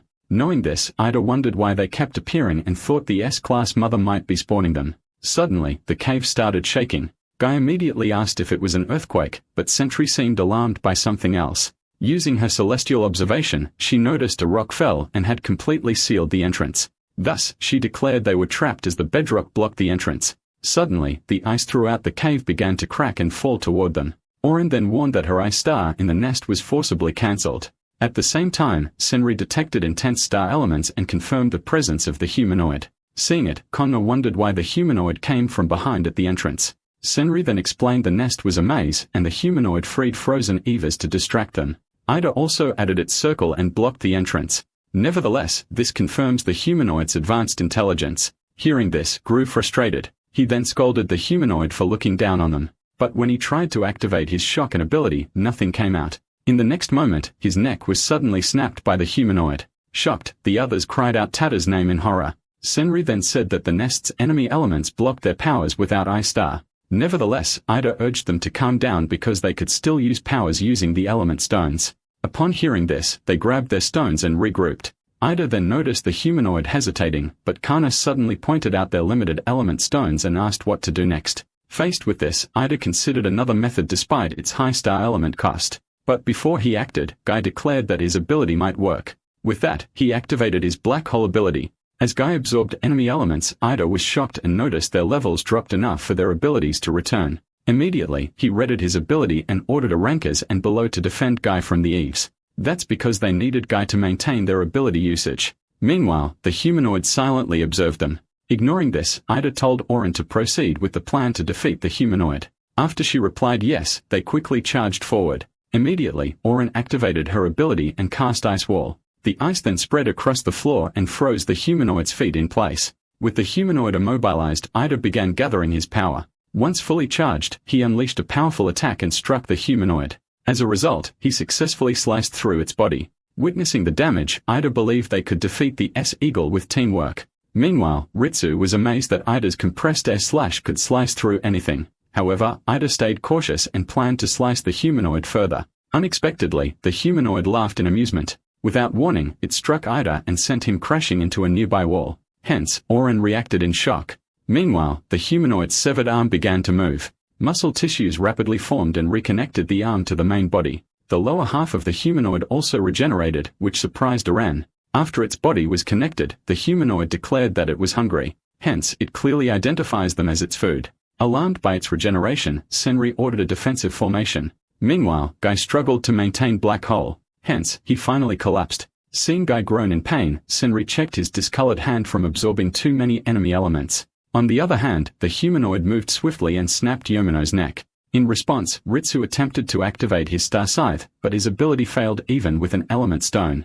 As a result, his neck was also snapped. Looking at Ritsu's body, the humanoid casually remarked on his failed grip. It then released an even denser wave of enemy elements, so Senri realized their abilities were fully sealed by the humanoid's enemy elements. In the midst of it, a barrage of ice pillars struck the humanoid from behind. Senri then turned and saw that Orurin had launched the attack. Orurin then declared mission abort and told others to retreat while she faced the humanoid, but the humanoid just smiled in amusement. Suddenly, a loud sound caught Orin's attention. Emerging from the shadows were multiple A-class Eves. Seeing this, Ken realized they were, and Koichi said it was likely due to the ice star melting. The humanoid then appeared satisfied to enjoy its meal. Thus, Hazel began to lose hope. Despite this, Guy still attempted to move, but the Eves began to advance toward them. Orurin then responded by blocking them, but Ritsu was unprotected and was hit. Seeing this, Guy blamed himself for collapsing at the crucial moment. Unexpectedly, one of the Eves approached them. As the tall Eve stood in front, it attacked Guy and struck him directly on the head. After losing consciousness, Guy soon woke up, and his body was glowing. Looking around, he felt confused, then recognized the place from a recurring dream. Suddenly, a voice told him the prophecy time had come early. Hearing this, Guy recognized it as the strongest Eva. The strongest Eva then told him to observe his situation. Upon looking, Guy saw himself about to be struck and was taken by surprise. In response, the strongest Eva offered to help if Guy gave up control. However, Guy insisted the strongest Eva lend power like before, since both would suffer if he lost. The strongest Eva then clarified that he misunderstood their roles. He emphasized that with Guy's body, he could regenerate from almost any attack. More importantly, he pointed out that Guy clearly cared for the others like Orurin, Ritsu, and the rest. So he asked if Guy really thought he hadn't noticed their importance to him. Hearing this, Guy grit his teeth in frustration. Despite the tension, the strongest Eva urged him to admit who was in control and surrender his body. Realizing the stakes, Guy agreed to lend his body, but on one condition. He reminded him how he reclaimed control in the underground shelter. This time, he made clear the deal was temporary and his comrades must not be harmed. The strongest Eva agreed, vowing to keep his word as king of the Evas. Back in reality, Guy smirked and effortlessly stopped the attack from the Eva. With a single motion, he grabbed its limb and slammed it into the ground. Witnessing this, Orurin quickly noticed the presence of star elements. As she suspected, Guy was engulfed in power and made her wonder if the strongest species had been unleashed. Meanwhile, the strongest Eva felt alive once again. For a long time, he had been restricted by Guy's abilities. But now looking at his hand, he wondered how good this body was. Spotting nearby Eves, he decided to test it. Without hesitation, he unleashed his full power and struck them down with overwhelming force. With that, he remarked on the body's excellent durability. Suddenly, a tall Eva attacked her behind. In response, he turned and delivered a swift kick, which decapitated it. He then concluded that the body's reaction was satisfactory. As Maravis appeared, he grew bored of their weakness and chose to show true strength. For them to experience it firsthand, he charged toward the swarm. There, he struck multiple enemies with his bare hands. In this moment of freedom, he found the experience exhilarating. But deep within his eye, Guy was watching. Inside, Guy struggled against the overwhelming energy. He repeatedly heard the word destroy echoing in his mind and wondered if it originated from the strongest Eva. He then recalled Senri saying the black hole split the strongest Eva's soul and body, which sealed its power. Hence, Guy realized the sealed power was returning to the strongest Eva's soul. Suddenly, an alert showed the strongest Eva's release rate had hit 0.002%. Seeing this, he recalled it was just 0.0001% during the bird-type Eva fight. But an urgent warning said if the rate passed 1%, the strongest Eva would be released. In a panic, Guy questioned why it should be at 1%. Outside, the Eva were easily defeated. Hence, the strongest eagle wondered if the enemy forces were near defeat because they are too weak to be challenging. Suddenly, he spotted the humanoid. Intrigued, he invited it to entertain him because humans had labeled its plus. Upon hearing this, the humanoid immediately recognized the strongest Eva. Meanwhile, inside, Guy noticed the orb and realized that a crack had formed on its surface. The strongest Eva then warned that even a fraction of power could let him fully break free if Guy slipped. Upon hearing this, Guy understood that he had been planning this. Determined, he declared that he would take his body back. Looking upward, he saw a hole and remembered using it before to regain control. With that in mind, he moved toward it. However, he was abruptly stopped. Confused, he wondered if he had collided with something. He then tried again, but this time his hand touched something, so he finally noticed the invisible wall. Just then, the system warned that the rising release rate left no room in the body for him to regain control. Shocked, he realized things were getting worse. Outside, the strongest Eva now faced the humanoid. Without hesitation, he invited the humanoid to begin the fight. He noted that it had been long since he had a body and planned to savor it. The humanoid then expressed surprise at meeting the Eva King there, but the strongest Eva noted the humanoid seems happy after speaking Eva language. In response, it agreed while bulking its arm, its legs, and even its back. After that, it declared its intent to devour the strongest Eva and grow even stronger. With the sudden surge of energy, it blinded Senri and the others. With that, she was stunned by the humanoid's ability to absorb star elements for growth. She then concluded humans couldn't defeat this opponent and not even as rank fighters. Hearing its plan, he found it amusing and called it the perfect time for a death match. Suddenly, the defeated Evas below began to glow. After they vanished, they transformed into stone elements. Wasting no time, the humanoid charged forward. But the strongest braced himself. They both raised their fists and met each other's attack. With that, their punches collided with immense force. The force of the impact echoed throughout the surroundings. As the battle continued, the strongest Eva felt exhilarated. He remarked that a real deathmatch really requires a worthy opponent to be exciting. With that, he eagerly exchanged blows with the humanoid. Watching this, the students worried the cave couldn't hold up against intensity. Connor then said it was a Raels plus Eva fight, while Hazel questioned if Guy was always that strong. But Connor recalled Guy's power only absorbed and released star elements. Suddenly, Senri urged retreat, but Orurin hesitated. Hence, Senri reminded them that survival and reporting this were the priority. She then told Orurin to break the rock blocking the entrance. Using her ability, Orurin channeled power into the rock, and it quickly shattered. Finally, the path to the exit was revealed. However, the strongest Eva had no intention of letting them escape. He demanded that they stay and watch the greatest spectacle. Hearing this, Senri grew frustrated. Meanwhile, the humanoid asked if it was really the time to look away. In response, the strongest Eva punched it. Following that, he sent the humanoid flying into the ceiling. Unable to hold back after the surprise attack, he dismissed the humanoid as merely human standard and no match for him. Turning his attention to the students, he vowed to torture them and watch Guy's reaction, and this shocked the girls. Overhearing it, Guy reminded him of his vow not to harm his allies, but he was mocked instead for trusting a promise from one who'd never honor a deal with human. Stunned, Guy could only shout in frustration. Fueled by desperation, he charged toward the hole. However, the invisible barrier still held him back. Determined, he began pounding it with his bare hands. He also demanded the system to remove the wall to regain his body, but nothing happened. Seeing this, the strongest Eva told him to just watch since he couldn't use his powers properly. Outside, the strongest Eva pondered how to toy with his new playthings. Besides, there's many of them. Clenching his handkerchief, Connor shouted at Guy and begged him to return to normal. But the strongest Eva declared he was the strongest Eva and refused comparison to a weakling like Guy. Hence, this revelation shocked everyone. But Kana didn't believe that Guy was actually the strongest Eva. Using his power, the strongest Eva said anyone tuned to star elements would know no normal human could hold that much. Hence, Kanon recognized it as the strongest Eva's energy from the Heisei school attack. Hearing this, the strongest Eva was inspired by wicked idea. He then vowed to burn them all to ashes like that day. But before he could act, a voice shouted "Ice Star." Instantly, ice encased his entire body. Seeing him all frozen, Orurin ordered the others to retreat while she held him back. But Connor called out to her, pleaded for them to escape together. However, she still insisted because of her promise to stop Guy from harming anyone. Moreover, her ice star wouldn't hold him for long. Knowing this, she proceeded to face the blocked entrance and unleashed her 1,000 ice pillars upon it. As a result, the obstruction completely shattered. Seeing this, Ken exclaimed that a path to the exit had been opened. Senri then ordered everyone to go to honor Orin's resolve. In response, they all agreed. Meanwhile, Orurin continued to guard the strongest Eva. When the ice finally broke apart, he then questioned if she was done playing with water. Seeing her startled reaction, he said mere ice was useless and letting others escape meant nothing. That's because he intended to burn the entire planet anyway. But before that, he wanted to enjoy some entertainment. Remembering Orin's closeness to Guy, he vowed to torment her to make Guy suffer.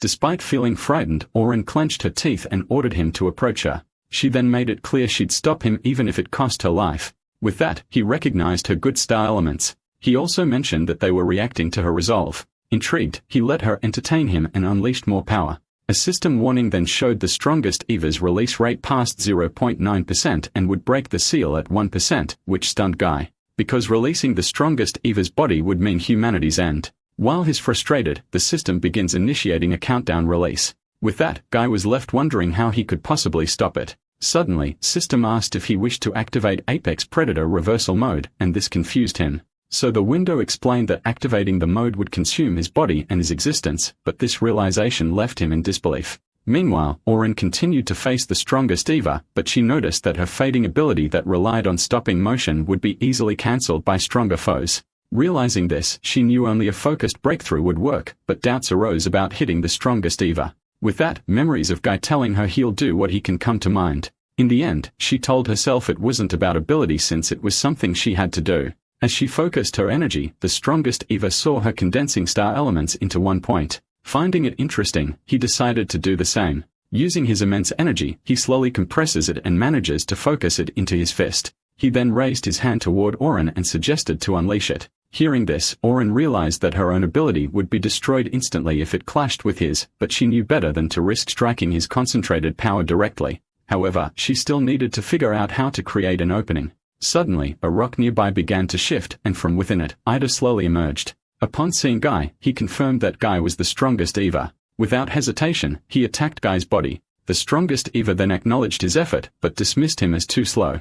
At that moment, the humanoid also charged toward him. It declares its intent to devour him and grow stronger. However, the strongest EVA responded by calling them both pathetic. As the humanoid launched its attack, he admitted that they had at least managed to entertain him, but it did not stop Ida from attacking him. After striking him, Ida managed to cut off the strongest EVA's arm. Seeing this, Orurin recognized that this was her chance, but she began to worry what would happen to Guy if she unleashed her attack. Hence, she recalled Guy's words that worth is shown through actions. Remembering this, she stepped forward and decided to do what she could. Seeing her, the strongest eagle was surprised, but Orurin was determined to carry out her plan. With power concentrated in her hand, she struck him with an attack called Pluto's Star. When she saw him gasp, she realized that her attack had landed successfully. With that, the pain from the hit caused him to continue gasping. Meanwhile, his right arm in the air began to glow. As the light intensified, it suddenly exploded, which shook the entire area. Witnessing this, Ida became alarmed and realized that the explosion might cause the cave to collapse. At the same time, the strongest EVA took a moment to examine the injury near his heart. He then noted Orurin had struck him and disrupted his star element flow. With that, he acknowledged the strength of her ability. Additionally, he concluded this was the power of humanity's top S rank. Still, he smirked and began to regenerate his severed arm. After fully restoring it, he said she could have stopped him a second sooner. Without hesitation, he started to grow wings and declared there was time for release. Seeing this, Orurin was completely stunned. Meanwhile, Guy stared at the apex reversal prompt that would consume his body. As the countdown progressed, he realized this choice would also erase the strongest EVA. But this brought his mind back to his mother who was still in a coma. Suddenly, the window replayed the strongest EVA challenging Orurin. Seeing Orin's determined face, he was reminded that everyone would soon vanish at this rate. At that moment, he recalled his mother telling him to be useful in his own way. Remembering this, he finally found his calm. With renewed resolve, he declared to himself that he would do what he could. With that decision made, he activated the reversal mode, and the window immediately responded to the command. At the same time, the strongest EVA began to rise into the air, catching Orurin by surprise. As he hovered, he wondered if the ice in his heart delayed his true body's return. Despite that, he smiled and confidently declared that no one could stop the strongest EVA. He then declared the games over and vowed to reclaim his form and burn the planet. But before that, he intended to eliminate the strongest of humanity, which are the S-ranker. Twistedly respectful, he vowed to erase them instantly to spare them suffering. Hearing this, Orurin realized they couldn't stop him. As the strongest EVA began his farewell, something suddenly emerged from his body. He looked down and noticed a hole had formed in his chest. Following that, another one appeared. Recognizing the signs, he understood this was exactly what had happened before. In agony, he began shouting the words Apex Predator. Watching him writhe in pain, Orurin was left wondering what was happening. Just then, Ida's hand moved and grabbed her, so she asked what he was doing. Calmly, he said they were retreating and offered to carry her with his ability. With that, he urged her to hold on tight as he accelerated. While they moved, he told her that this was all they could do for now. Therefore, the best move was for all 10 as rankers to unite, and she had to understand that. Hearing this, she nodded in agreement. After he set her down, she thanked him and said she'd continue alone. In response, he remarked that her face looked better now than during the selection exam. Though she looked calm, she hoped to stop Guy in time and that he could still wait. Meanwhile, inside the collapsing cave, black holes continued to emerge from Guy's body. Observing this, the strongest EVA sensed the apex predators return just before his release. Suddenly, the holes began to stabilize and settle. Hence, he found this development intriguing. He then declared himself king of EVAs and challenged Guy for the apex predator title. Facing Guy's overwhelming ability, he began regenerating his body. Once he restored himself, he continuously regenerated and turned it into a battle of stamina over star elements. Suddenly, another hole opened up. Acknowledging it, he declared it a battle to see who would vanish first with their lives at stake. As he tried to close the opening, 2 more holes formed. Despite this, he continued regenerating. Then another hole appeared in his stomach. Still, he believed he could handle it since he had once consumed this power before. Confidently, he laughed and declared this match to be his victory. However, more holes began to form across his body. Inside the sealed space, Guy faced the manifestation of the strongest EVA. With the release process halted, everything grew quiet. Still, Guy warned the strongest EVA to prepare. Immediately, a hole appeared on the chest of the strongest EVA. The wound's pain intensified, and he couldn't hold back. Despite this, he assumed Guy endured the same pain. The strongest EVA then wondered why the apex predator appeared at crucial moments. However, Guy didn't understand it himself, but he knew it meant the end for them. Hearing this, the strongest EVA first felt pain and found it unbearable. In response, Guy asked him if it's his first time. The EVA then revealed he had never faced anything that could harm him before. As another hole opened in his body, both he and Guy cried out in agony. At last, the strongest EVA gave up. He admitted he never imagined the suffering ordinary humans endured. With that, Guy recalled what he had expressed earlier. That in a battle of wills, he wouldn't back down, and his pain was small against his will to protect. In response, the strongest EVA acknowledged Guy's resolve and recognized something extraordinary in him, which took Guy by surprise. Following that, Guy smiled and said it took him long enough to realize that. As the EVA smiled back, multiple holes began to form. Hence, both of them continued to be afflicted. Eventually, the system window announced reversal mode terminated. Outside the cave, rocks tumbled to the ground. Seeing this, Senri recognized the full collapse of the structure. Therefore, Connor grew anxious about Orurin's safety. To his relief, she emerged from the cave. Besides her, there's also Ida. With that, Connor quickly inquired about Guy. But Hazel stressed that Guy is the strongest EVA, and he was no longer human. Despite this, Kanan recalled Guy supporting him in weakness and fighting bravely. Because of that, he believed that Guy could not possibly be one of the EVAs. Orurin revealed that Guy is human and strongest EVA, who uses his black hole power to seal the EVA that attacked their school. Upon hearing this, Hazel quickly recalled the strongest EVA from that incident. Orurin then said Guy had to release the sealed entity when near defeat, but he misjudged his control. Ida then grits his teeth and assumed Guy tried to act cool. Though they failed to stop him, Ida vowed to finish him and asked about reinforcements. Ken responded that an S-rank unit led by the principal was en route. However, Sen redoubted the need for reinforcements. When asked for clarification, she confirmed Guy and the strongest ego were eliminated, likely by a variant of Guy's alpha ability.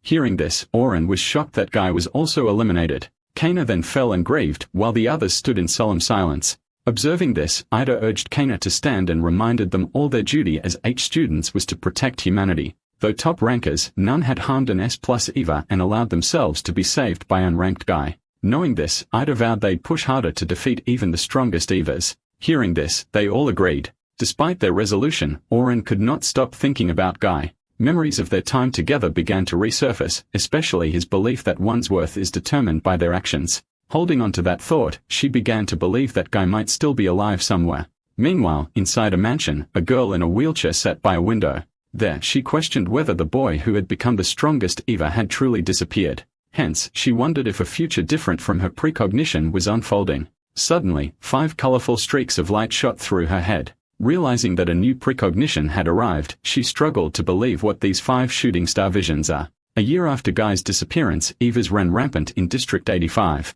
Amid the chaos, a father and daughter were trapped and alarmed by an S-class EVA nearby. Though only an E rank, the father vowed to protect his daughter. Suddenly, the EVA launched an attack toward them. Just before the strike could land, a powerful ice ability activated. The shimmering Pluto's arrow shot forward and struck the EVA, which froze it completely. The father then stared in shock as the creature froze solid. Suddenly, a voice called out an apology for arriving late. Upon seeing her, the father immediately identified her as Orurin, the third S-ranker. His daughter then ran toward Orurin and gratefully thanked her. In response, Orurin warmly embraced the girl and assured her all was under control. After that, she told the father to evacuate to a secured rear zone. After ensuring their safety, she focused on the battlefield and vowed her squad would eliminate the invading Eves. The father then thanked her deeply and hurried away with his daughter. As Orurin waved them off, another Eva suddenly emerged. Facing them, she signaled her team to engage and eliminate the threats infesting the city. Hazel and Kanna then responded without delay. Kanna activated his ability first, unleashing a barrage called Black Bubble Bullet. When the Evas were struck in the eyes, they lost mobility due to the adhesion and hardening effects of his rank power. Following that, Hazel charged in and delivered a penetrating strike that shattered them. Impressed by this, Orurin ordered the squad to keep pressing forward. Once the battle concluded, Orurin opened communication with headquarters. She then reported the mission complete with no more Eves detected. In response, headquarters ordered their prompt return. After this, Kanna commented on how intense the operation had been. However, Hazel noted Kanna's power after he restrained an S-class Evo with one strike. Kanna then credited Ida's training for his growth, to which Hazel agreed they'd all endured their own hell under different S-rankers. However, Kanna admitted he was glad they grew stronger to avoid that frustration again. Hearing this, Hazel recalled Guy acting cool and carrying the burden alone.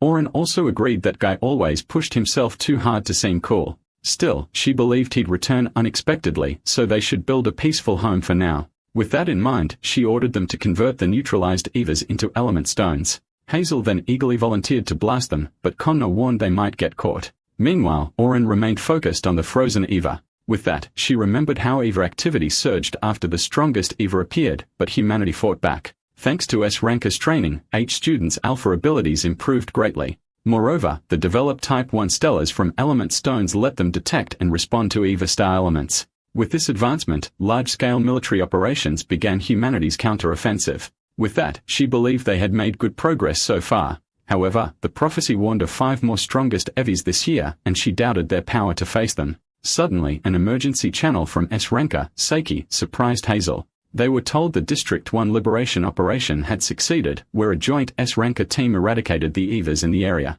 Surprised by the quick win, Hazel noted the early hour and can appraise the S-ranker's efficiency. Seiki then confirmed the early completion and announced reconstruction would start soon for settlers' safe return. After all, District 1 was the safest place guarded by 5 S-rankers. After the call, the 5th S-ranker Tsuen suggested that they keep the momentum going. The 6th S-ranker Jin then voiced his deep resentment toward the Eve's destruction. Hearing this, 4th S-ranker Sokar agreed and vowed to annihilate them all. The 8th S-ranker Akira then they could eliminate the Eves fully. Still, 2nd S-ranker Seiki warned against complacency and vowed to fight until all Eves were wiped out, to which they all agreed. Meanwhile, Orurin felt uneasy despite things going well. At the 8th memorial, top S-ranker Ida paid a solemn visit.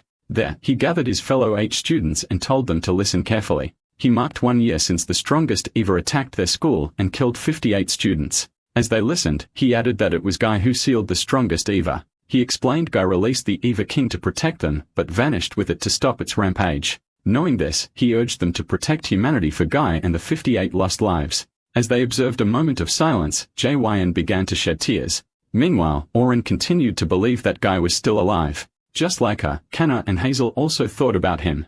After silence, Aida said they trained to defeat A-class Evas and reclaim land. But S-ranker Banri's prophecy warned them that 5 strongest Evas would appear this year. Because of this, they needed to train even harder. From now on, all S-rankers would train HETC students to fight upcoming threats together. Hearing this, the students responded with an enthusiastic shout. Meanwhile, someone approached a student and asked about the event. The student turned and was shocked to see the speaker. It was Guy, the one they all believed to be dead. Hearing this, Orurin ran toward him and hugged him tightly. While he's shocked, Orurin expressed her joy in seeing him alive. In response, he said he was glad they survived and thanked her for saving him. However, she activated her power to scold him for recklessness, and Guy quickly apologized. Meanwhile, Senri and Kanna were also excited to see him again. But beside them, Guy also saw the other selected members were alive. Senri then asked if it was really him since he looked more muscular, and Guy said he just noticed too. At the same time, Ida and the others began to notice them. Suddenly, Senri asked Guy what really happened since she saw him disappear. Suddenly, the spirit called Guy to do something more meaningful than just standing around. Hearing this, Orurin asked him what the strange creature beside him was. Surprised, Guy asked if she could actually see the spirit. Senri was also shocked and asked why the strongest Eva had a physical form. Hearing this, Ida immediately appeared in front of Guy. Sokka also followed and threatened to kill the strongest EVA. Soon after, the other S-rankers quickly surrounded them. Seeing the situation unfold, Senri realized Kai had made a mistake. Ida then warned Guy not to move or he would cut off his head. He then asked if he was truly Guy and why he was with the talking EVA. With that being said, he warned that the S-rankers might have to eliminate him and the EVA depending on his answer. But this made Orurin deeply concerned. Meanwhile, Guy had no idea it's been a year since he just regained consciousness 3 days ago. He said that he and the strongest EVA had collapsed inside a cave. Moreover, he never thought people would be able to see him now. He added that he went home once before heading to Hash. Meanwhile, Senri carefully observed him. She then told Ida her celestial sense confirmed he was Guy. However, his star element level was 0. The EVA with him also had a 0 star element, making them both unranked. Upon hearing this, Ida finally stood down. However, Seiki remained on alert. Suddenly, Akira reminded everyone that rank did not determine everything. He noted the strongest EVA had killed head students and tried to wipe out their team in the humanoid battle. Although no one died, Rhea resigned as principal for hiding its existence. And though Guy survived as a hero, the threat remained. So he questioned if the strongest EVA lost control again.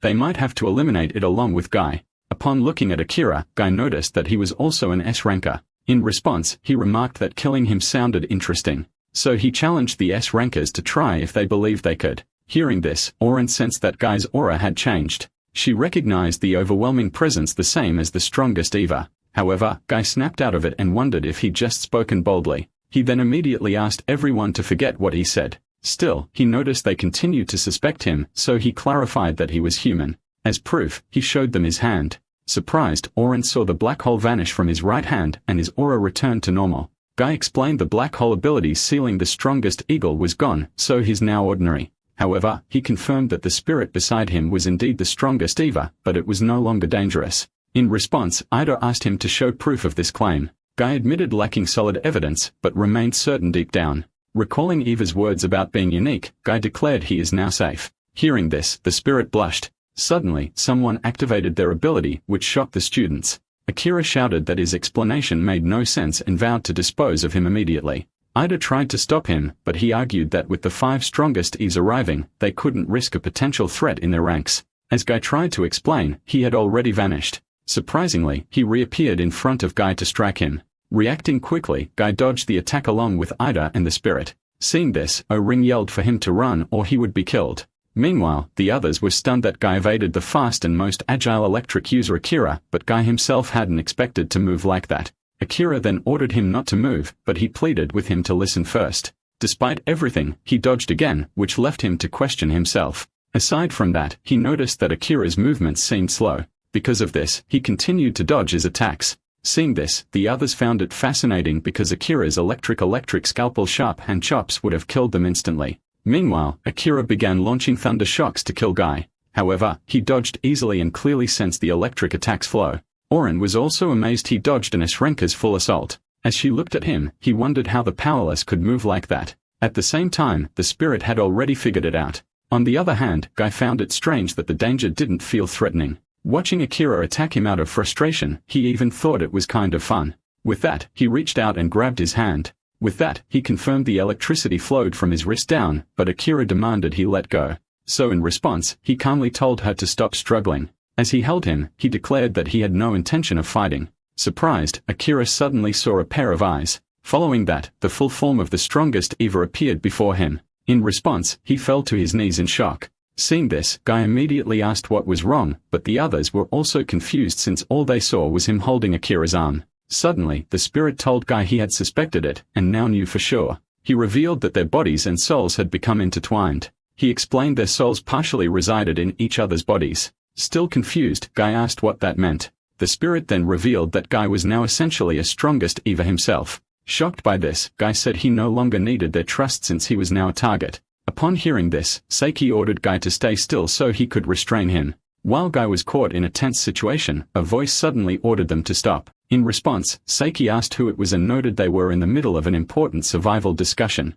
But when he saw who it was, he was surprised. It was Baneri, the Force Seer. Baneri calmly said Guy was not an enemy and urged them to stop fighting. However, Guy didn't know her, so Senri explained she was the S-ranker Baneri. Additionally, she is her twin sister. But Guy was surprised to learn that Senri had a sister. Senri explained she saw the present in humans and Evas using star elements, while Banri saw the future through them. After Banri foresaw the strongest Eva's arrival, they became the twins of fate and the nation's key figures. However, Banri's precognition was fragmentary, so she could not foresee the second strongest Eva whom Guy had devoured. In addition, even the prediction of the 5 strongest Evas was vague, but she just had a new vision. Hearing this, Soon and Jin were both surprised. Banri revealed the vision showed someone like Guy fighting the strongest Eva. Hearing this revelation, Ida was speechless. Nevertheless, Banri said that their twin abilities were fully activated and combined when Senri saw Guy. Still, Banri acknowledged concerns that Guy might be the strongest Eva. However, she explained a human Eva being might be key to defeating the strongest Eva. At that moment, Guy raised his hand. He then asked her what the strongest Eva was and how it differed from other Evas. In response, Banri said they needed to start by explaining the ranking system. Humans rank Evas by strength, with each ranker able to defeat an Eva of the same rank. However, S+ class Evas require multiple S rankers to take down. While the strongest Eva are so extraordinary that even all high rankers combined may not defeat them. Hearing this, the spirit felt satisfied with her understanding. Banri then said that 10 years ago, all but Rio of the 9 S rankers died or retired after the first strongest Eva attack. Additionally, over 100 lower rankers died, which showed one strongest Eva almost wiped out humanity. Because of this, Banri believed the human strongest Eva being was vital for survival and humanity needed Guy. Suddenly, JYN noticed a special alert flashing on his device. At the same time, a meteorite streaked across the sky and struck nearby buildings. In District 132, a defense squad had been stationed close. Upon witnessing this, the squad captain Yoshino questioned whether this might be an EVA attack. Without warning, their watchers alerted high-star elements and they were ordered to evacuate. Shortly afterward, an Eva appeared. Yoshino identified it as a dragon type and wondered if it was one of the strongest Evas. Unexpectedly, the creature lunged forward and devoured him instantly. The remaining squad stared in shock and called for their captain. Nevertheless, they confirmed it was the strongest Eva and began an emergency evacuation. Suddenly, a strange sound echoed through the area. Looking at the EVA, the squad noticed its back beginning to glow. As the light intensified, a figure emerged from the top of the creature. It was an unclothed man attempting to speak, but his voice sounded strained and unfamiliar. Seeing him, they recognized the figure as Yoshino. Meanwhile, Yoshino was all focused on adjusting to his new body and voice. Upon examining himself, he noted the body was the planet's native species he recreated from the human's DNA. Hearing this, the man below was speechless. Upon seeing the man, Yoshino declared his arrival and interest in exploring his abilities on the new planet. Moving at incredible speed, he suddenly appeared beside the man to do native species hunting. Holding the man's head, Yoshino's goal was to find the 2 missing strongest Evas and start large-scale hunting of humans. With that, he believed devouring the last 2 strongest Evas would make him king of the universe. Alright, that's the end of the story. Thanks for watching. See you in the next one.